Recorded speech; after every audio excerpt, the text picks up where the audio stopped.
Thank you for the invitation to be here. I want to thank CalTech and TechAmerica, and especially I want to thank you for inviting Secretary Batcher over here. To me, it was great that you all got a chance to meet her. She mentioned she's been on the job, a little over 2 months, I think. And for me, what's been great about it is, that was when I met her, was when she first started. But we've hit it off really well. And I feel like I've worked with her forever and that we got a really great relationship going. So for me, personally, I'd have to tell you, she gets it. She gets it about technology. I was really worried, to be honest with you. I was thinking, boy, I hope they don't appoint somebody who just doesn't care about technology or, that just wants to leave things the way they are. And Mary Bell very much cares about technology, and she gets it. So that's been very gratifying for me. And same with the Superintendent Torlikson. He gets it as well, and I've had a chance to work with him. And I have to tell you, in my position, it's much easier when the leaders of government get technology. They see the impact and the import of it. And really, it's transformative power for government. So it just makes my job that much easier. So I'm glad you got a chance to meet with her and a chance to hear from Tom. Here we go. So let me tell you what I was hoping to talk to you guys about. This is what I thought I'd do, is give you a little bit of an update on things that are going on and that we're working on over at CalTech. Obviously, the whole issue of IT procurement coming over to us is a big thing, so I thought I'd spend a little bit of time talking about that. And then talk a little bit about a couple of key opportunities, bid opportunities, that I'm sure you're all well aware of. I just wanted to give you a little bit of insight from my perspective on it, and then with making a couple of invitations to you. What I will tell you is this: we're doing a lot over at the technology department. We have a lot of initiatives underway, as Mary Bell pointed out, to improve and reform the way that the state manages its IT portfolio. And we're taking an approach that I think you're going to see repeated over and over again. And the approach is this. Some of you have been, when I came here the first time after I'd been appointed, I was telling you, you're probably not going to see a lot of us, or a lot of visibility for a little while. And it's because we're taking an approach of first doing a little bit of an assessment, understanding, and all of you that work in technology know this, before you get to an issue, you have to identify what's the root cause. So we've been doing a little bit of that, assessing, what's going on, what's working, and what isn't working. Once we go through the assessment, then we have to prioritize the things that we have to work on. Once we prioritize those, we start to come up with our solutions. And the way we've been doing it is through socialization of those solutions or those approaches.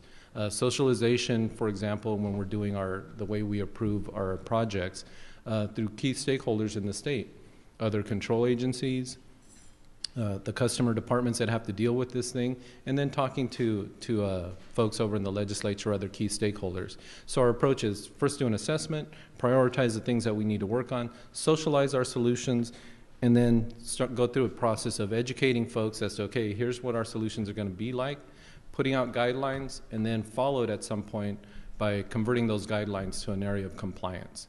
So as we go through the initiatives that we're talking about, I just want you to understand we're doing that over and over in each area, whether it's procurements, whether it's project approval, whether it's the way that we're training the state IT workforce, or any of the things that we're taking on.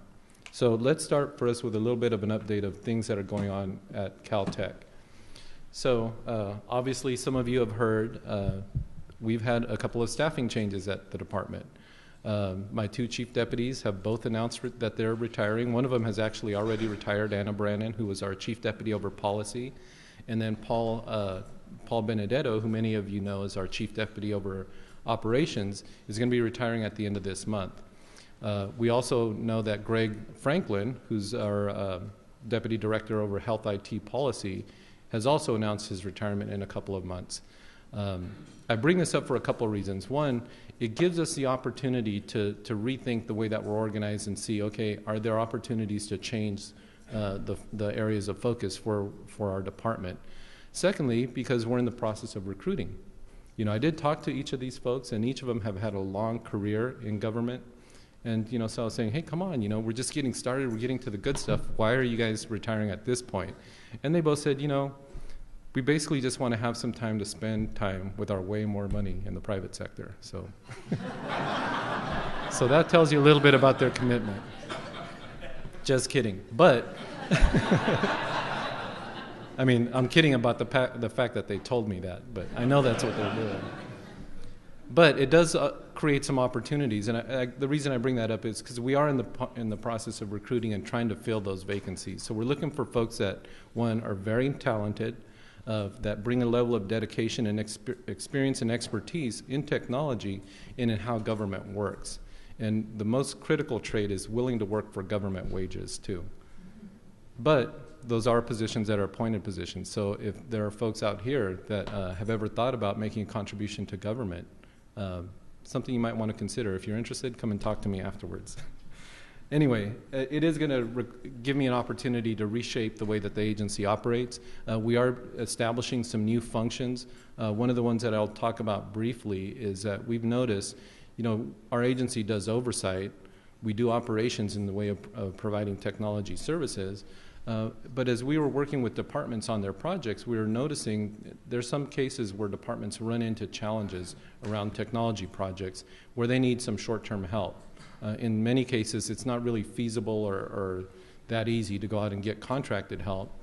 So the thought was, what if we created a function within our own agency of people that have a lot of experience working in government, working around projects, and getting past some of those issues which commonly trip up projects. So we're establishing a consulting function within government. And what that'll be is basically a strike team from our organization that goes and helps departments and projects get over the hump when they run into big challenges. A couple of other things that we're doing. We're in the process, as Maribel pointed out, of rethinking and reforming the way that we review and approve projects.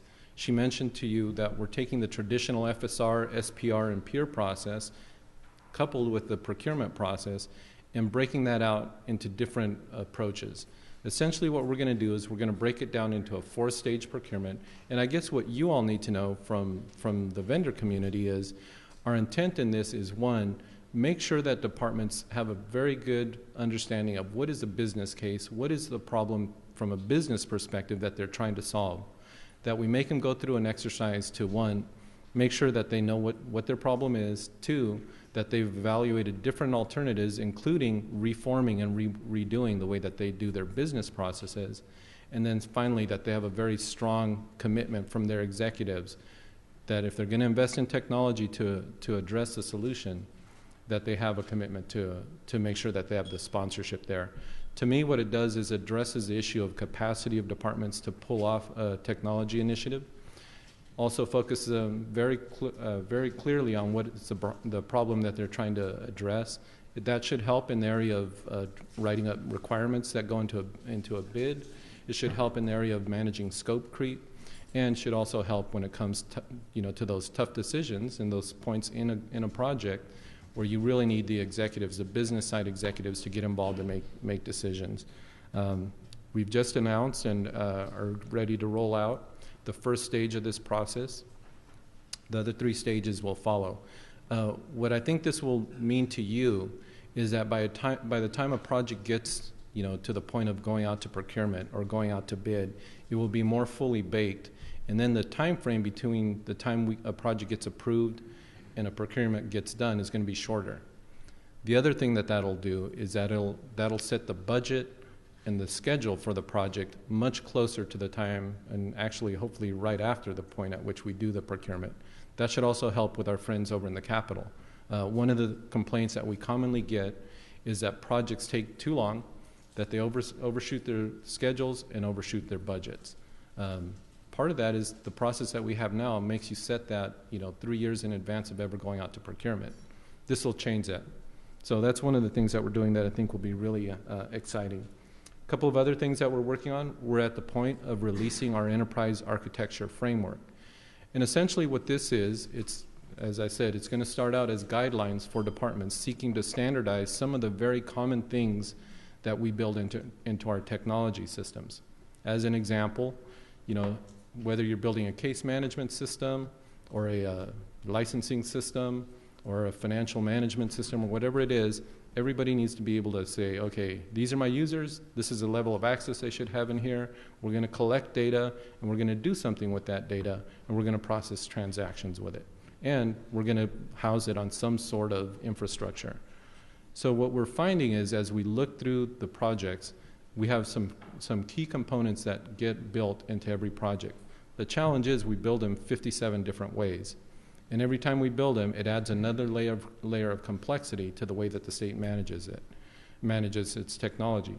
So the idea behind this is we're going to put out some standards, we're going to put out some guidelines and say if you're building a system in which you have to do something like manage identity or access of your users, build it in this way. Make sure it looks like this. At some point, those guidelines will become standards, and then we're going to work with our technology agency, our OTEC, to build some common services. The idea is to break out those common components, build them once or build them twice, and offer a couple of different flavors, and reduce complexity and risk on projects. And then finally, the other thing that we're doing is we're launching a project academy. Many of you have heard me talk about this before. Essentially what this is an effort to train the state side of the project equation. Train the teams on how do you do a good procurement, how do you manage a contract, how do you develop and run a good project, and teach it not so much from the structured PMBOK methodology approach of, this is what you do, these are the processes you use to become a PMP certified professional, but really more from the perspective of this is what works in California. These are the actual issues that we run into over and over. And so we'll have the academy taught by state people with state experience around some of our big projects. And it's going to be the folks that have done it very well, and also the folks that have run into some major problems on their projects, so that we can all learn from them. So this will be a year-long sort of academy where we send people once a month to these classes. We're quite hopeful that the result of this will be, again, smarter project teams, more effective, and that we'll be able to learn from each other's successes and from our mistakes. Okay, so here's one of the big changes. Uh-oh, I forgot which one was mine. Excuse me. Sorry about that. So one of the big changes that I'm sure you've all heard of is the transition of IT procurement, or at least IT project procurement, over to our agency from the Department of General Services. Some of you participated in the work group in the effort that we took on last year to identify what were some of the challenges with procurement and what could the state do to address them. Those of you that did participate, whether it was in the survey or in the actual forums that we had, you know that fundamentally the biggest areas of complaint came around the big technology project procurements, the big RFPs. And so what we've done with the administration is to break out that function and bring it over to the technology agency. What that means is the leverage procurement vehicles, whether it's CMAS, MSA, commodities procurements, the software licensing program, the strategic sourcing, those functions remain with the Department of General Services. Now, the Department of General Services, and we've been working with them and talking with them, with Jim and with Fred, are going to be looking at those and finding ways of making improvements to them as well. We're going to try to coordinate our efforts so that we don't inadvertently, go down the wrong paths or on different paths. But what's coming over to us are essentially those procurements, those RFPs or RFIs, or invitation for bids, that revolve around big projects. Many of you know departments have a delegated level of authority for some procurements. So whatever is not delegated to a department, if it's around a project, it's coming to us. Okay, so what can you expect? First of all, I'd like to introduce Russ Guarn over here. Russ, if you don't mind, stand up real quick. Russ is our head of our procurement. And so what I've told Russ is, fix it. Make sure that it works. Address these issues and complaints that we get. And, as Maribel pointed out, we have been listening. So here's our objectives. Russ and myself, along working with DGS and other stakeholders in the community, have been going through and saying, okay, what can we do to address some of the issues that you've raised? One, you've told us that procurements take too long. Secondly, you've told us, you guys are pretty inflexible when you do procurements. And a lot of times you get it wrong, the state, get it wrong the first time, and when we try to talk to you or share with you our concerns, you shut down. You basically drop the cone of silence and won't talk to us. So here's our targets. Here's the things that, basically Russ has committed to and that we are committing to today to you. One, we're going to try and shorten the time frame. So our target, this is a target now. I'm not saying it's set in stone, but our target is to try and do procurements within 6 months. Okay? Secondly, we're targeting interactive communication with you. What that means is to try and be more flexible in our communications during the procurement, in advance of the procurement, and then as we go through and do our reform efforts. You know, Carol and the folks from TechAmerica, and several of you individually as companies have met with me and have shared your concerns and your ideas on how to make things better. So here's our commitment to you. As we go through and try and come up with new processes and new approaches, we're going to reach out to the vendor community and say, okay, come in and talk to us and tell us what your good ideas are. Or come in, as Mary Bell said, and tell us what your critiques and criticisms are so that we know what are the areas to fix. Through Russ's shop, we're gonna set up a formal either forum where we ask you to come in, or maybe we'll do small group meetings, or maybe through organizations like TechAmerica, ask you to funnel your feedback in. I promise you we won't hold it against you. In fact, we welcome it. You know, those of you that have worked with me or that have come in and met with me, when we do our portfolio reviews, I don't usually want to talk about all the stuff that's going well, right? I usually want to know what are the problems, what are the issues that need to be addressed, and I encourage you to be open. I wouldn't do the same thing here. As we talk about reforming our procurement approach, we're going to ask you to do the same thing. You can submit it in writing, or as I said, we can do it in a more formalized face-to-face sort of a forum. And as Josh said at the beginning, I hope you guys don't sit there and sit on your hands and go, I wonder which ding-dong is going to say something. We really do want you to say what's on your mind. Here's the other thing. We're planning to use Section 6611 procurements a lot more. Okay? What that means for you is that we're going to build into the process the opportunity for negotiations. It also means we're hoping for more competition. So the negotiations, I think, should go better, hopefully for us. But we're trying to get more bidders on our procurements.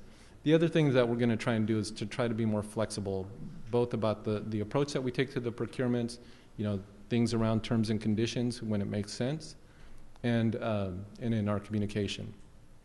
The one heads up I do have for you, it's the one right in the middle. So one of the things that has become very evident to us over at the department is that we have to take into account vendor performance as part of the evaluation of a bid. And what I mean by vendor performance is vendor performance particularly in California, but what has been the vendor's track record in working with the state or working with other state or public sector entities. So we're looking for ways of doing that, of measuring and tracking that. Not only in terms of evaluating you for individual bids, but also looking at vendor performance overall in terms of opportunities to bid on future bids. We run, frankly, into issues around some of our projects, around lack of performance, and in some cases, the state's inability to hold vendors accountable when there is a lack of performance. Now, I know I've been on the outside as well. I know that it's never really just a one-way street, right? There's always plenty of issues, plenty of blame to go around. So we're going to all of the efforts that we're doing, whether it's refining our approval processes, training the state's IT workforce, getting more diligent about what we let through and shortening the time frames, and making sure that we bake in executive sponsorship, are aimed at shoring up the state's performance. But we also have to focus on shoring up vendor performance. Okay. So let's talk about a couple of key bid opportunities. Jason, when he was talking earlier, talked about, I think you were saying something like $60 billion worth of expenditures or money being spent on IT. California is a large part of that. What this number is this is our 2013 IT capital plan. What we did is each year we ask departments, give us what's on your drawing board in the way of IT investments that you're going to be making over the next couple of years. What is the initiative? What are you trying to do? And how much do you think it's going to cost you? After they do that, we go through and we vet them, and the ones that make sense, that seem to have a good business case, we give them a thumbs up. The ones that don't, we say, no, this doesn't look like it's got a prayer in the world, so take this off because this one isn't approved. So this number, 559 million, is our 2013 IT capital plan of the projects that are approved, or the concepts, let's say, that are approved. If you look at that, and this is available online on our website, you know, most of the efforts that folks are making are, as I think Jason was also saying this, are investments in terms of trying to improve the state's technology portfolio. I would label it improve and / modernize. So there's a lot of investment in modernizing the state's IT. The other area where folks are seeming to invest money in is in enhancing service delivery.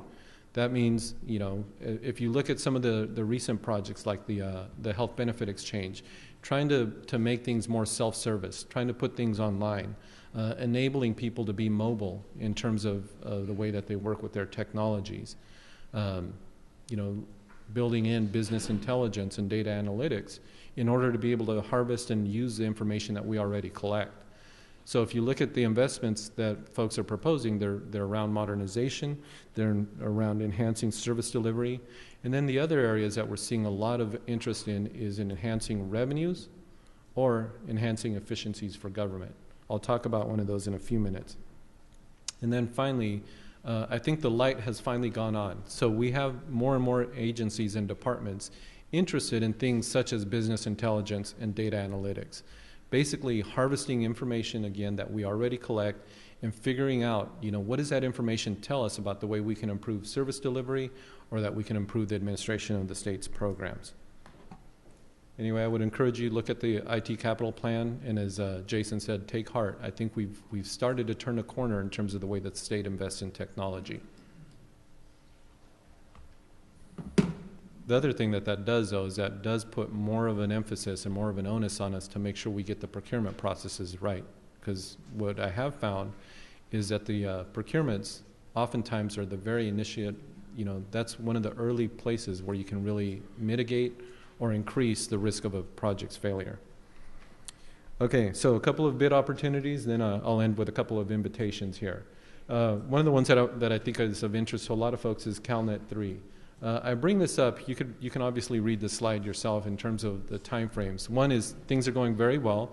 Two, Russ and his team use this as an opportunity to try out new procurement models. So some of the things that they did I thought were very innovative and informative as we go forward. So they did things such as pre-qualifying bidders. Russ, I don't remember the numbers, but I know it was more than a dozen actually qualified, right? I think it was close to 20, right? 28, right? Before we had 4, and eventually those became 2. So, you know, so some of that pre-qualification has helped in that it's already increasing competition. The other thing that they're doing is that they're breaking up the bids into smaller components. Again, more manageable, less risky, and also more fostering more competition. And then the other thing that they're doing is the way that this process is working is if you missed the qualification deadline the first time, as long as we haven't awarded that particular service level or service category, you can go online and get yourself qualified still. And you can also go in and qualify your company for additional services. So again, the idea is we're trying to foster competition. We're trying to make it easier for you guys to do business with us, and in the meantime, harvest a better deal for the state. I would say watch that approach because it's one that we want to use in other procurements as well. CalCloud, that's one that is run out of my own shop, out of Ron Hughes's department or Office of Technology. A couple of things that I wanted to point out on this. One is it's going really well. We've already done we're using Section 6611, so we're trying to be a little bit more flexible with this one as well. One of the things I would point out is that the final bids are due this Friday. I know many of you here are competing on this. Make sure you know it's Friday by 2 o'clock, not Friday at 5 o'clock, because, again, I was on the outside. I know you wait in the parking lot till 4:58 and see who else is going to show up and then run in. Okay, don't do that. Do that at 1:58. And then the other point that I would make with this is that we're anticipating bids will be due Friday, starting the negotiations in mid-October with an award hopefully around the beginning of the year. What I will tell you is this. There is lots of interest from different state departments. So the numbers that we've committed to in there, I think we're going to make easily.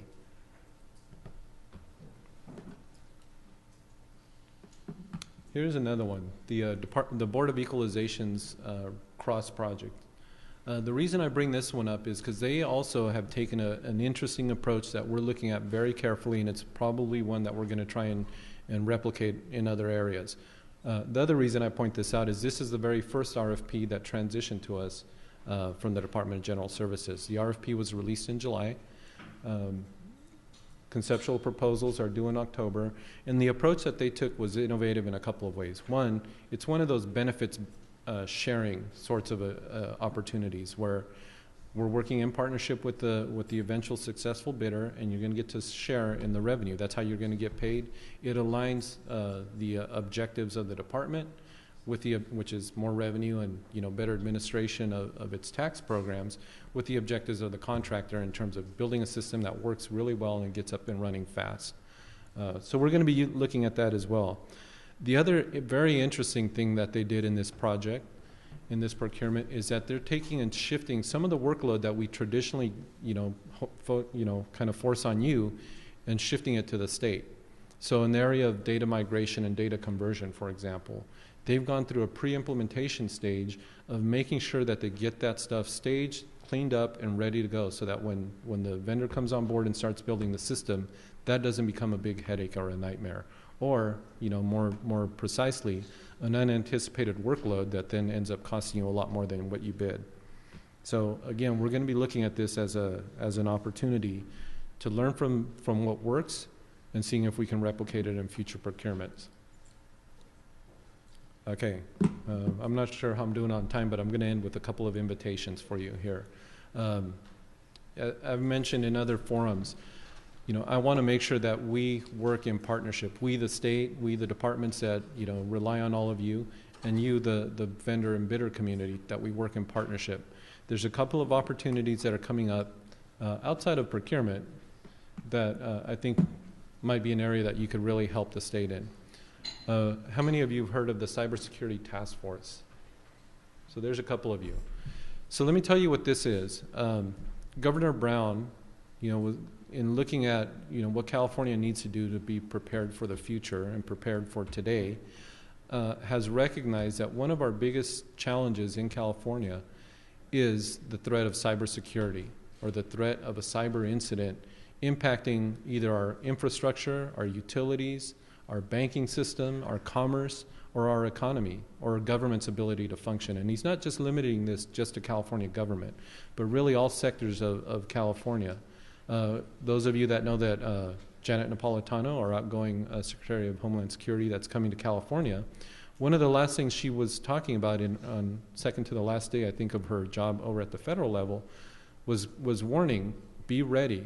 Cybersecurity is the next vector in which we're going to be attacked as a country.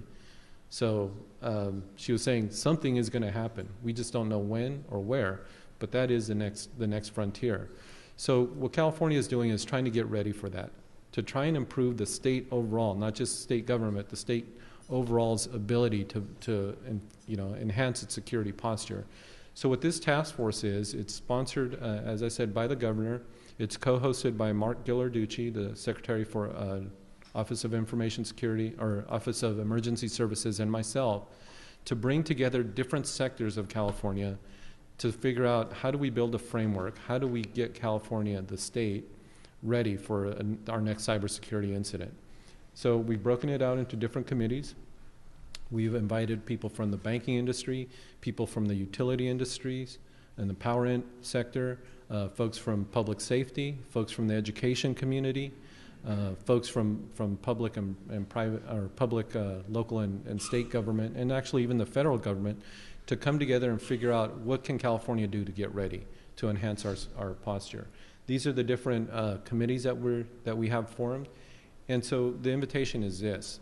If you're interested in participating, if you're interested in helping, if you have good ideas of things California could do, whether it's train more people through the universities and education systems on cybersecurity or technology as a profession, whether it's education or things that we can do as a state to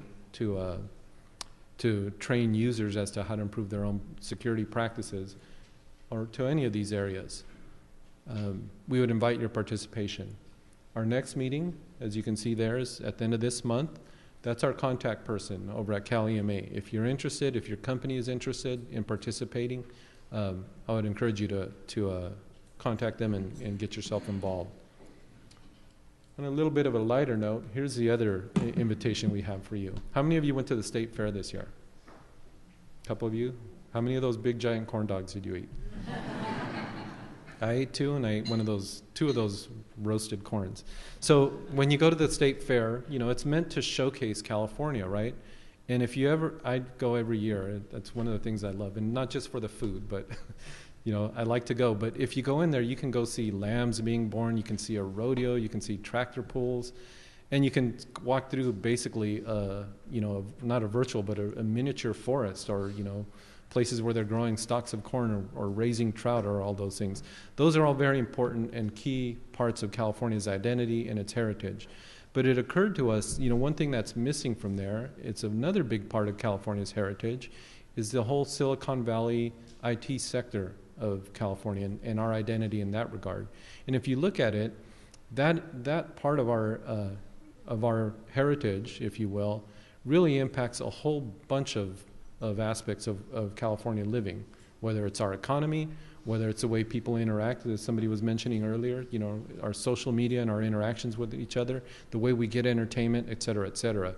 So the idea was, you know, maybe what we ought to do is find some way to put an IT face on the California State Fair, and in so doing, showcase California's place in, you know, as a cradle of IT innovation and the birthplace of the Silicon Valley. So here's what we did. We reached out to different California companies and, you know, different folks in the technology sector and said, hey, would you be interested in coming to the state fair? Join us for a luncheon over there, and we want to talk about how do we do that? How do we put that sort of a stamp and a face on the state fair for future state fairs, you know, for next year and the year after that? And we had a pretty good turnout, and we had some great ideas. Everything from, you know, we do horse racing. Why don't you put a little camera on the jockey so you can do a virtual horse race?